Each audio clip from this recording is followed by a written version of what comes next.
In this discussion, we are going to discuss about the different types of community. Before that, we should have an introductory note on what a community is. You must be aware of the very fact that a community in social work means a group of people living in a definite area or in the same place or having a particular characteristic in at least one characteristic in common. And a famous sociologist, MacIver, defined it as an area of social living marked by some degree of coherence. And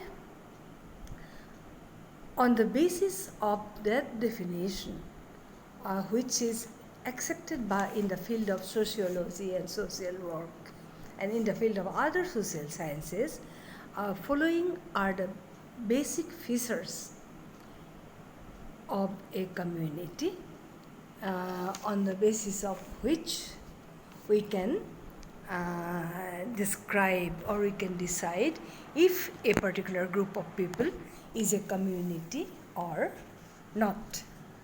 First of all, locality is one of the characteristic features of a community. That means the group actually form a community when they reside in a definite community. As I told you, the community has a specific name, and when the people live together and share basic conditions of life, then they can be called a community.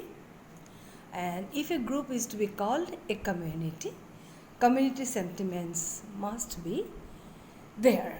And another thing, that a community is a permanent group.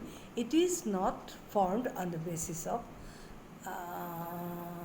it is not a transitory group rather, and like a crowd. A crowd is not a community, it is a transitory group which may disperse all of a sudden. And likeness in the community is one of the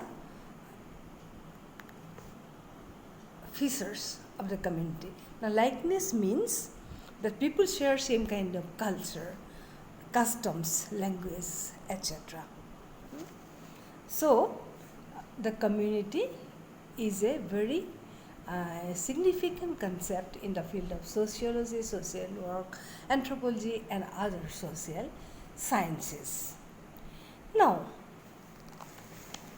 particularly in the field of community organization in social work,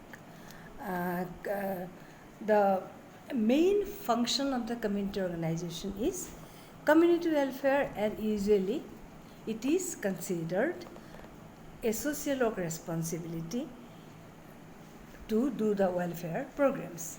Now, before that, we are now planning to discuss about the different types of community.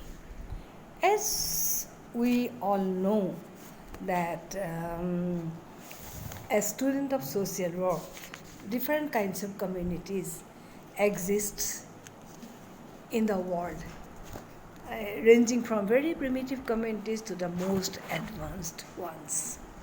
And there are still some primitive communities representing a primitive way of life. But this is not our primary discussion. Our discussion are on the different types of communities, and communities are usually commonly divided into two general types: rural community and urban community. Rural community or village community and urban community. Now, first of all, let us discuss about what a rural community is. Rural society or village, rural community or village community consists of people living in a limited physical area, we rather say, who have common interests and common ways of satisfying them. Psychological bonds actually play an important part in the rural community. Physical proximity has developed a social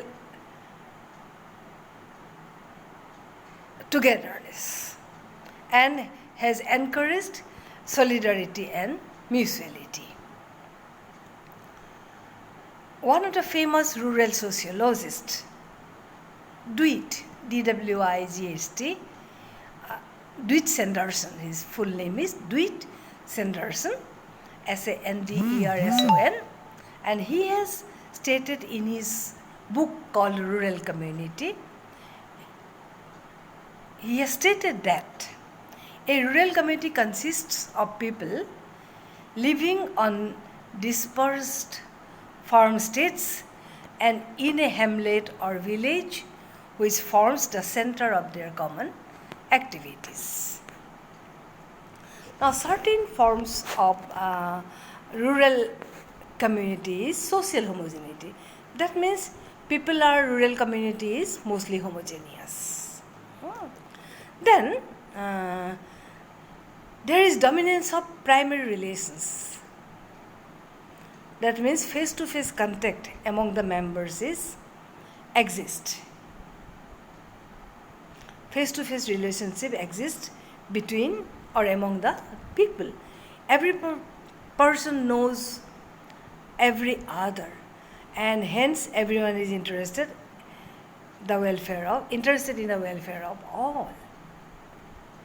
The village community actually is relatively small in size, and therefore they can frequently meet and maintain regular contacts. Now, in a village community, there may be a formal setup, but most of the means of social control are informal in nature. If any kind of this social disobedience is noticed, then the disobedience is put into gossip and slander, and formal means of social control such as law, legislation, police, court, etc. are not restored to in normal situations to maintain the social order. That means they try to maintain social order by imposing certain restraints, verbal restraints on the individual if they deviate from the norms. The rural community, next we can say that the rural community is marked by occupation that is called agriculture. Agriculture is associated with different crafts like pottery, basket making, spinning, weaving, carpentry, smithery, brick making, shoe making, tanning, many other things. In contrast with the urban society, there is less division of labor. The importance of family is actually there. Importance of family is very significant in the rural life of a person, in the rural community, in the personal life of an individual. Even the role of neighborhood is very significant, and people have faith in mainly religion, and some village people are conservative, and villagers are generally the villagers cling to their beliefs, traditions, and age-old practices, and they live a peaceful life. They are free from mental tensions and conflicts.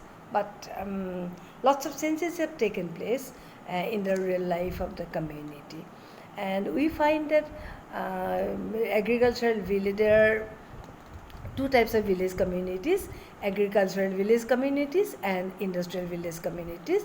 Agricultural village is mainly built around agriculture, whereas industrial village community is noticed in that they mostly get their income from small industries and which are located in the area. industrial village, we can take the name of Horthebari in Assam, where they have the traditional industry known as Ka Hilpo, and then Hualkusi, which is known for its Patmuga production, like that. And now we plan to go to the core of urban community. Urban community actually means urban city life. Though the term is popularly used, it is not properly defined actually. There is no single all-inclusive definition of a city or urban community. But we can say that it is characterized by social heterogeneity, secondary relations, the anonymity of city life, secondary control, large-scale division of labor and specialization, large-scale social mobility.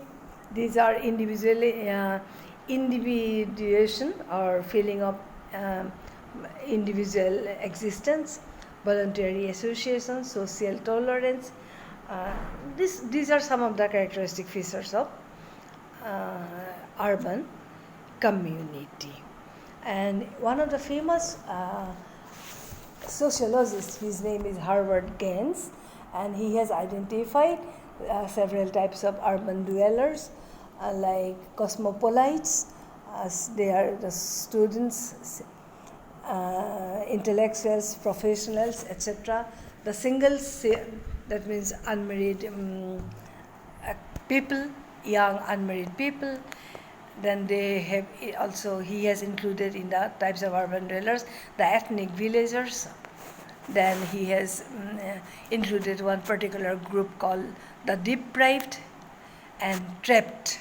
So these are some of the typology provided by Green in the concept of urban dwellers. So this in brief, that it is divided in the field of sociology and social work. We primarily concentrate on two types of communities. One is the rural community and the other is urban community, and their welfare is looked into by the social workers. So this in brief is an introduction and to the or concluding remark also to the various types of communities. That means we are primarily concerned with two types of communities. One is rural community and the other is urban community. Thank you so much.